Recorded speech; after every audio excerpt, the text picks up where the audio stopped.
इस तरह मृणाल सर ने हमें डिफरेंट रेट्स के बारे में इस डायग्राम के थ्रू इजीली एक्सप्लेन किया है। तो सबसे पहले आप यहाँ देख सकते हैं ये आरबीआई यानी कि रिजर्व बैंक ऑफ इंडिया है, और this are the two other commercial banks, one is the Axis bank and the another is the bank of Baroda. तो आप इस डायग्राम में देख सकते हैं यहाँ पे टैंक है, यानी कि ये वोल्ट है किसका, आरबीआई का, ठीक है। और इसी वोल्ट से जब आरबीआई ने इस पाइप को पकड़ा और यहाँ से ये इसे मनी सप्लाई कर रहा है, ठीक है। तो सबसे पहले हम समझते हैं कि रेपो रेट क्या होता है। दोस्तों, repo rate is a interest rate at which the RBI is providing loan to other commercial banks, ठीक है। Repo rate is a interest rate at which the RBI is providing loan to other commercial bank, ठीक है।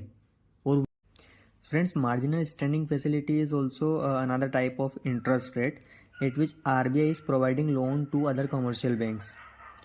मतलब जब RBI किसी commercial bank को loan provide करवाता है और उस पर ब्याज चार्ज करता है ना, उसे हम रेपो रेट या फिर मार्जिनल स्टैंडिंग फैसिलिटी कहते हैं। इन दोनों में डिफरेंस इतना है कि रेपो रेट कम होता है और मार्जिनल स्टैंडिंग फैसिलिटी ज़्यादा होती है। यानी कि रेपो रेट कम होगा और मार्जिनल स्टैंडिंग फैसिलिटी का इंटरेस्ट रेट ज़्यादा होगा, ठीक है। और इसमें नुकसान किसका होगा, इसमें नुकसान होगा एक्सिस बैंक यानी कि कमर्शियल बैंक्स का, जब वो मार्जिनल स्टैंडिंग फैसिलिटी से बोरो करेगी, ठीक है, क्योंकि वो रेपो रेट से कुछ अमाउंट ज़्यादा रहता है। तो बेटर होगा कि कोई कमर्शियल बैंक है वो रेपो रेट के थ्रू ही आरबीआई से बोरो कर ले मनी, ठीक है। इसी तरफ हम आते हैं बैंक ऑफ बड़ौदा की तरफ।